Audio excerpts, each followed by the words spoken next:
Sorry, technical difficulties. I don't know. I don't actually play a lot of dating sims. And also, I just don't record a lot. Okay.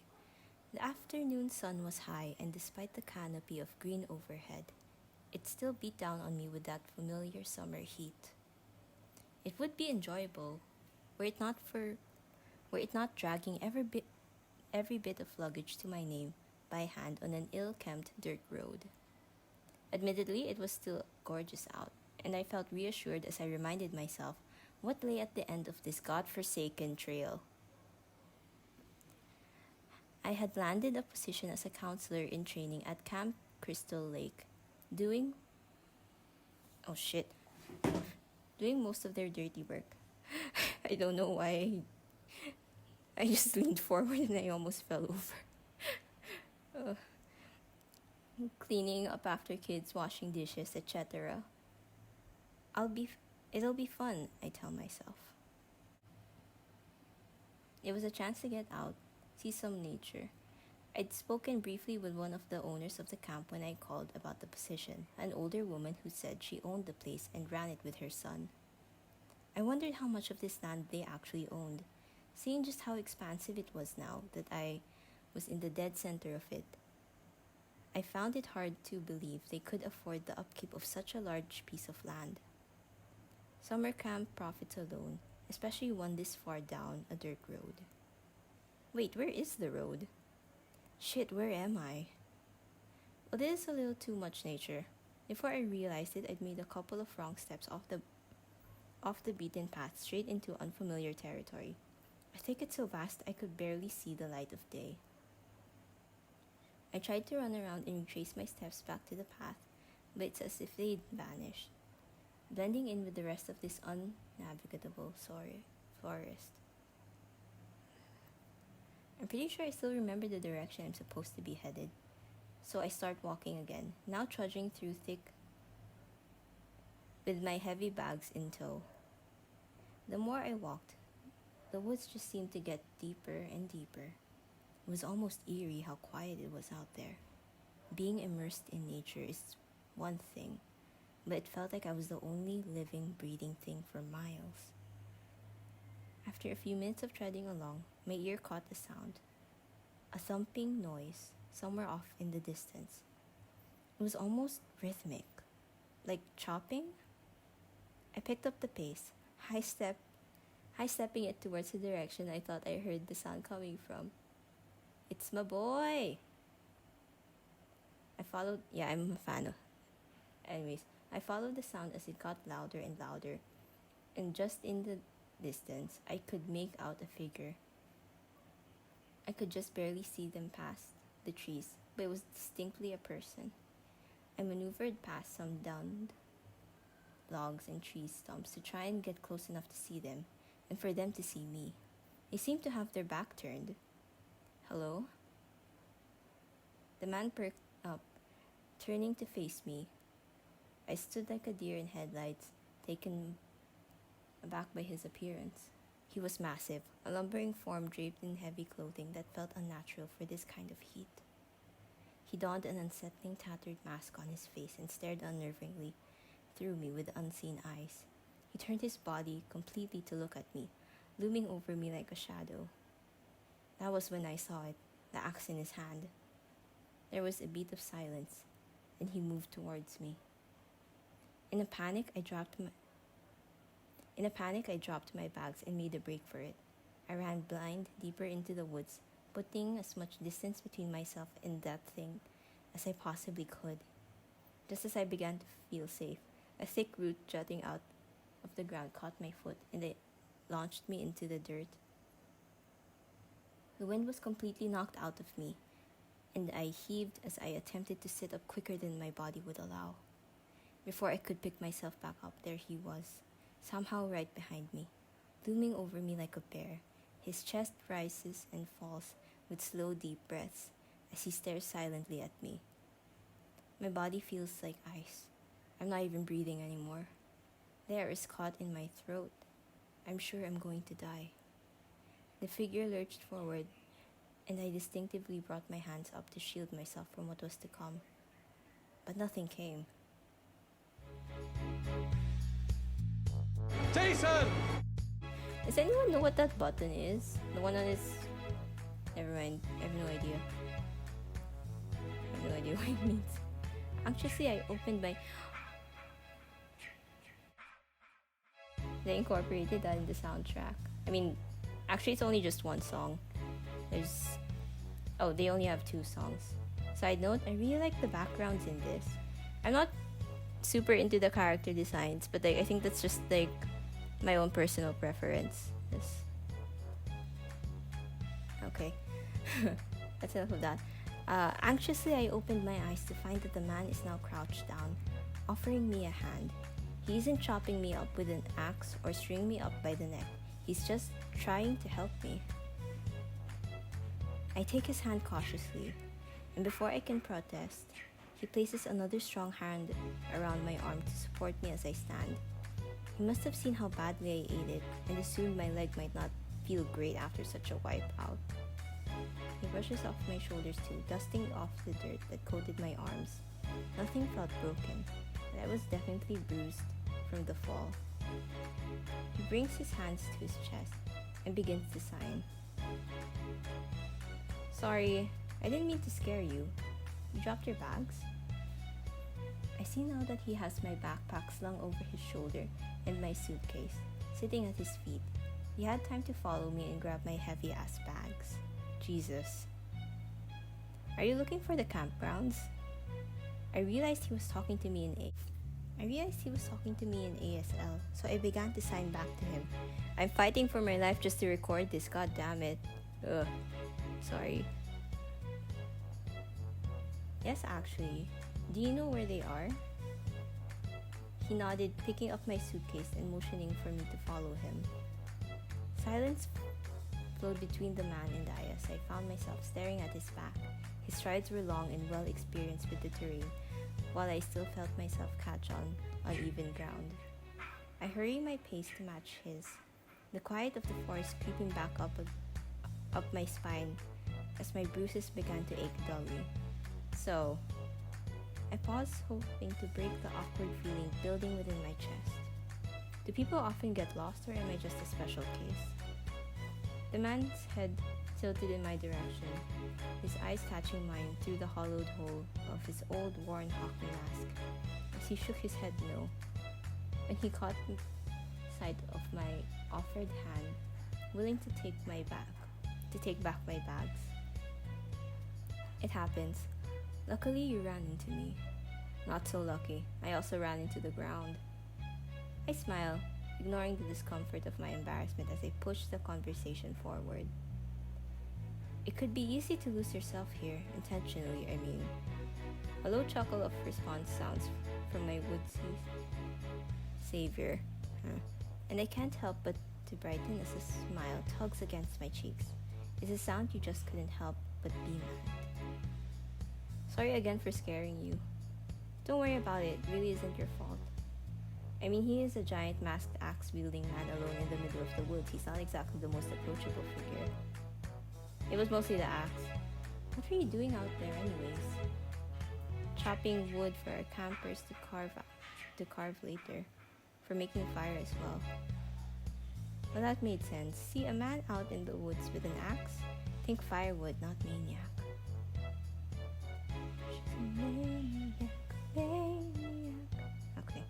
After a few minutes of correcting my poor navigation, we finally made it to the campgrounds. It's a bit surreal how different it is from the deep woods. The campgrounds are so full of life, kids playing and running around. In the center of the ground, you can really get a good look at the lake. It really is beautiful out here. In this light, I can get a much better look at the man. He's still massive. Lighting didn't really change that, but he definitely doesn't look as menacing now. He sits my bags down and turns to look at me. Just because he doesn't look menacing doesn't mean he isn't still intimidating. Are you one of the new counselors? Yes, I am. Your cabin is back there. Feel free to get settled. You can start your training first thing tomorrow. DC training? Do you work here? He nodded. My name is Jason Voorhees. Oh, what an odd line of work for someone of this demeanor. Wait, is this the son of Mrs. Voorhees? Oh. Hey, can we stop once we meet Pamela? I think that's a nice place to stop. Okay. Mrs. Voorhees mentioned on the phone. I felt an immediate hot wash of embarrassment. It's not a great first impression to run in fear from your new employer. I should introduce myself too. My name is...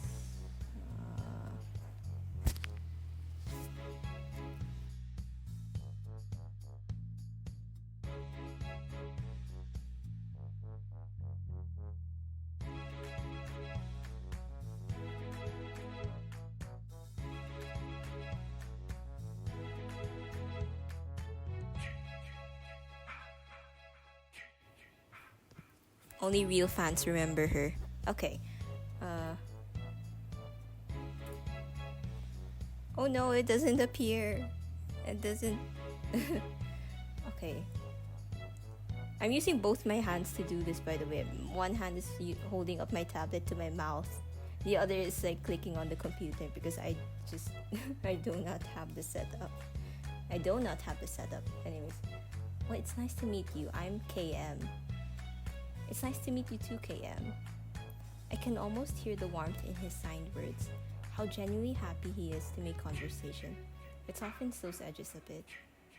A noise catches Jason's attention, pulling him away from the conversation.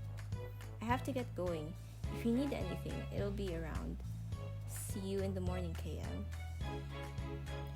With that, he was gone, wandering off somewhere across the campsite. I picked up my bags and headed towards the cabin, relieved that I was minutes away from a well-deserved nap. I trudged down the path, watching the cabin emerge from the cover of the trees. Counselors were hanging around the cabin's porch, talking amongst themselves, and getting their room assignments. Yo! A voice called out to me. Yeah, you come here. I need you to get this signed in. I need to get you signed in. I turned to see a couple of counselors, a guy who looked a bit older than me, and a girl who was probably around the same age as me. Okay, Rambo. Okay. Sorry, I didn't realize my name. My name's KM. Yeah. Name's Kevin. I'm in charge around here. So you come to me if you have any issues, got it? Okay. Kevin looks up and down his list before giving me a passive, unimpressed glance. Yep, you're on here, alright. Fern, show KM around the cabin, would you? There she is, weed girl. The girl perked up and nodded. Sure, I'll follow KM. I'll show you to your room. I gave Kevin a thank you nod, but he was already on to talking to the next counselor on the list. I followed Fern inside and was immediately welcomed by the cozy air of the traditional wood cabin. Fern led me to my room and gestured for me to head inside. Alright, make yourself at home and I'll be by to get you later for dinner. See you in a bit. We exchanged a wave as Fern hurried back out to greet the other incoming counselors. Wait, what year does this take place? 2000s, right? I sat my luggage down and made a beeline for the bed. Unpacking can wait. Sitting on the edge of the bed, I kicked off my shoes, only now realizing just how sore my feet were from the walk here. I fell back on the bed, climbing under the neatly made quilt. It wasn't long after my head hit the pillow that I was drifting off.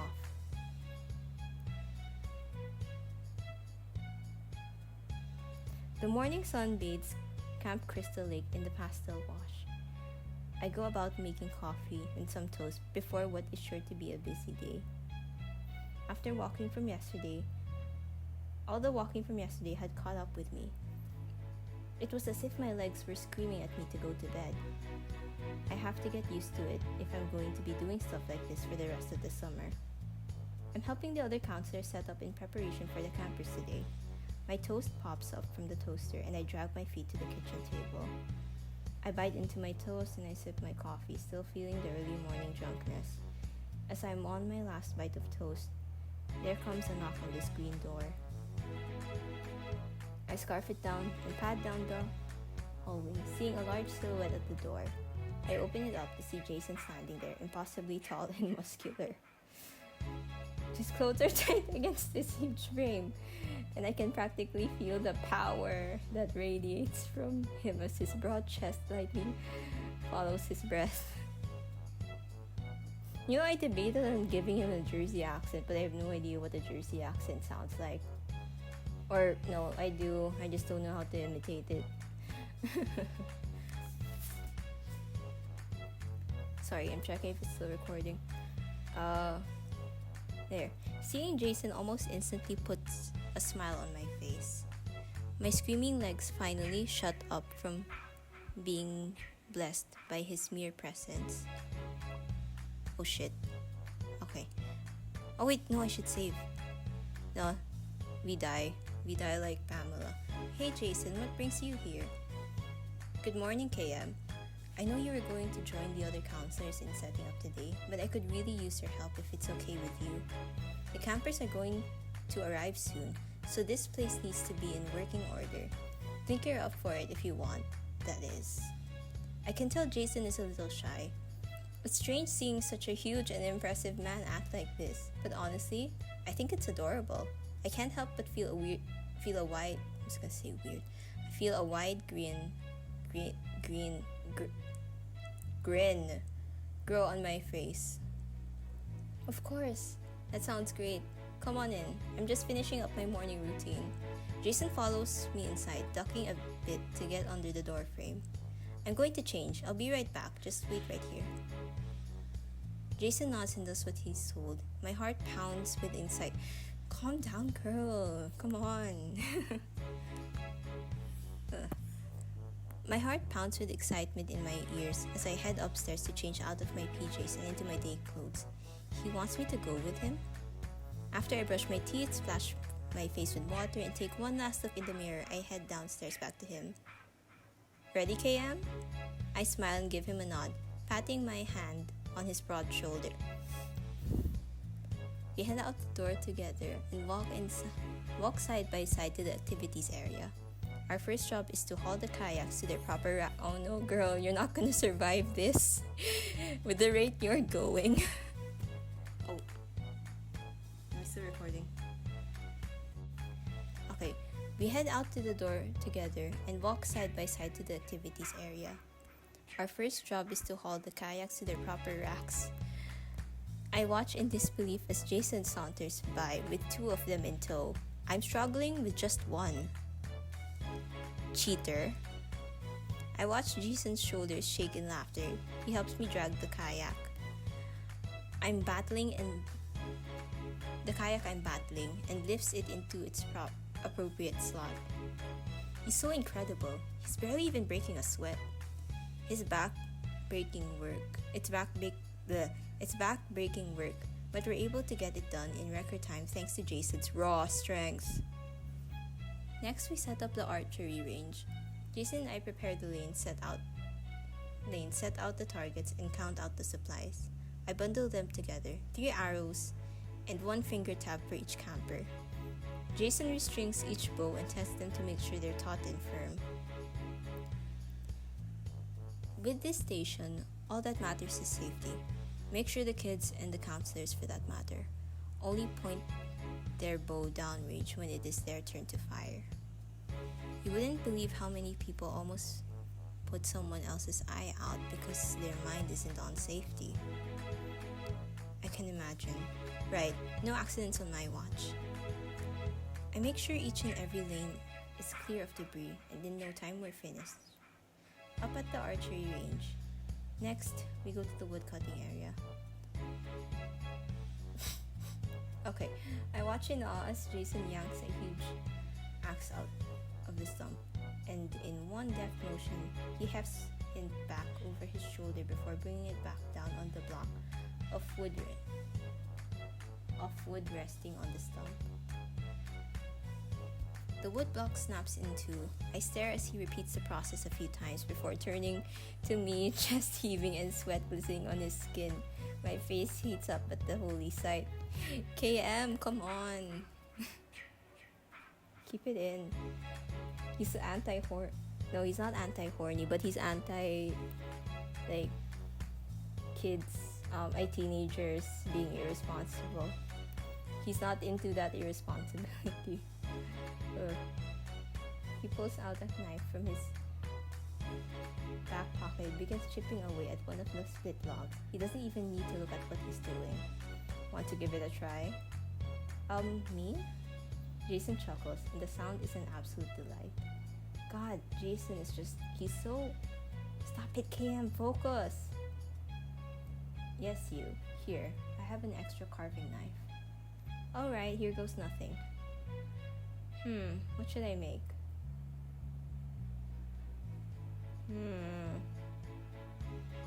Ooh. I attempt to carve a bear. Oh? It's a bear? Yeah, I couldn't think of anything else, so I made something that you reminded me of. Huh? I remind you of a bear? Jason tilted his head at me. Oh, I might have said too much. Maybe I can save myself from explaining what the human bear is. For instance, you're very big and strong and fearless like a bear. I see. I get it now. Do you think I could keep it? If you don't want it, of course. Yeah, sure. Oh, really? I don't have anything I plan to do with it, so sure. Thank you so much, KM. I'll put it on my desk when I get back to my cabin. Oh, of course, Jason. I'm glad you like it. Well, you must be ready for a break now. It's so hot out here. Let's go stock up the freezers. That'll cool us down. I sincerely doubt that statement as I watch Jason lift his... Oh no. She's got it so bad. Lift his shirt to dab that sweat on his neck, exposing his muscular stomach. I follow Jason to the camp kitchen where we stock the camp's freezer and pantries with food, enjoying the cool air surrounding us. There she is! Hey Jason, you want another mom? Okay, so before recording, I went ahead and I tried to, get a feel of it before I could record my thoughts or whatever. But then Jason fucking killed me. He killed me. I mean, I know he's a slasher, but I wasn't expecting it at that time, And, I love him. I defend him. His mom's kind of a MILF, whatever. Like, is he overrated? Maybe, but he's fun. He headbutts glass. And he killed me. Why? I feel so betrayed. Just because I saw a horny option and I chose it because I thought it'd be funny, and he killed me. I was just joking. No, he killed me. I'm so upset.